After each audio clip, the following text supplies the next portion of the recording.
So here's a picture of the family. This is Alex, who's 12, her son Philip, who's 17, and her daughter Brianna, who's 13. Now, Crystal called us in because whatever's here is going after her mother and the kids. She told me if we can't help her, one of them's gonna get killed. So now that Amy knows your situation, I'm gonna ask her to describe her walk. During my walk, I saw a female. She was outside. She was very young, probably late teens, early 20s. She was wearing like a house dress, I would say, from like the 20s or 30s. She was running, and I hear gunshots. I hear boom, boom, boom. And I see this man. Basically, the man was shooting the gun to scare her. He didn't want to kill her. I got a pretty good idea what you saw out there. Now, you said the scene was back in the 20s and 30s, right? Correct, yes. Now, back in the early 1930s, there was a guy, Stephen Payne, that lived and worked on your property. So you got a photo of him.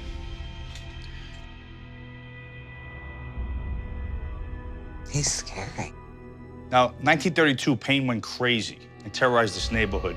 Now, Payne was pissed off that his wife left him. So he grabbed his pistol and wound up chasing her and her mother into the street. Payne fired his gun 15 times in the air before he turned the gun on his wife and his mother-in-law.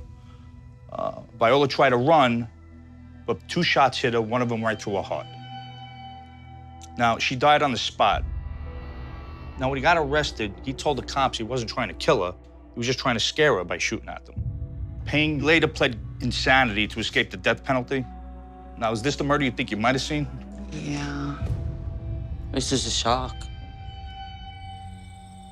Okay, so what else happened when you got to the house? When I went into the back bedroom to the left, That's Brianna's room. Yes. I encountered a dead female. This woman has taken on looking like a witch.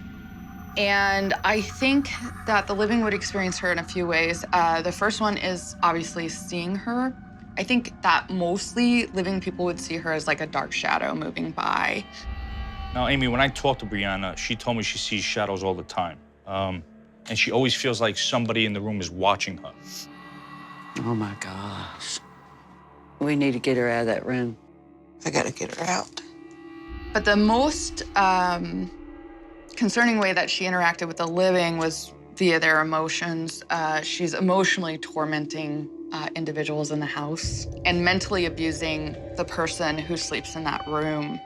She's extremely focused on the younger children in the house. She wants to take the children away. I also got an overwhelming feeling of sickness and death. And I felt like someone had died in there. Before Brianna moved into that room, it belonged to Martha's mother-in-law, Neva. You felt like somebody died in the room? Yes. Well, she dropped dead right in the hallway next to the bedroom. Tell her what kind of woman she was. She was just evil. She hated me with a passion. She hated everybody. Amy, you said this woman is emotionally tormenting people here. Well, let's talk about Brianna's emotional changes that you noticed. When she's in the house, she reminds me of my grandmother. It's not my daughter. Crystal did give me a photo of the grandmother. Well, this is her happy face, and she's older in it. Oh. Is there a chance Neva could be the witch you're talking about that's in this room? Not from what I was told. That's surprising. The woman I saw is a Native American, someone who lived in this house at some point, had abilities, and trapped her here.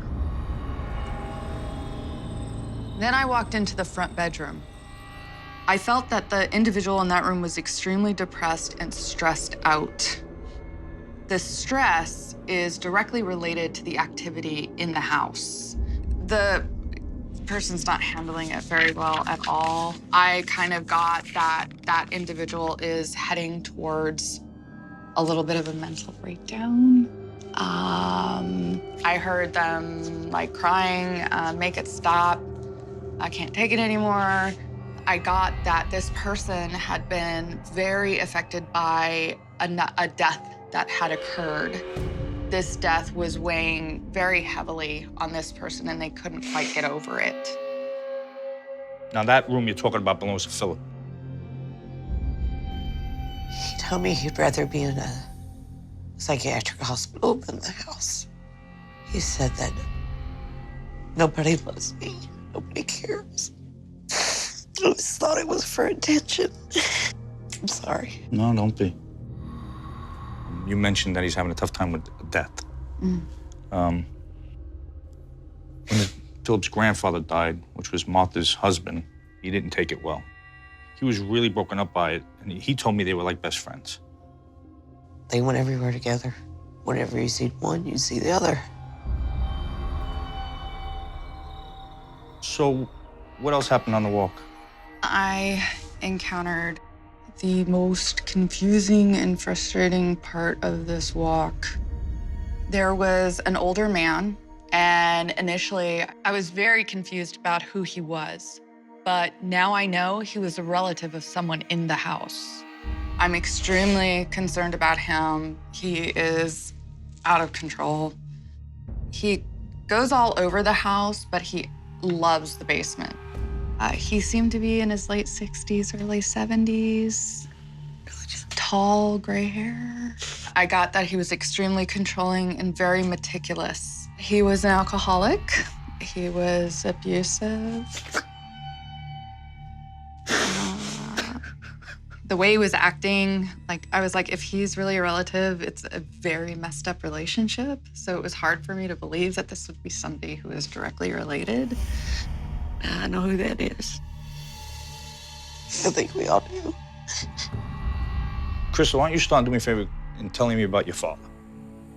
My dad was a Marine, meticulous. Everything had its place. When they moved up here, he wasn't the same person anymore. Really? He was always an alcoholic, but he started drinking more and more and more and more. He was a good man. But when we moved in the house, he became very abusive. The other thing is you hit something that was the basement. That was my dad's spot. Okay. He had an incident down there. Yeah, he tried to kill himself with a gun. And he would have succeeded if he had not been so drunk. I got a photo of her father right here. I have another photo of him. Believe it or not, this photo here is only less than a year later. What?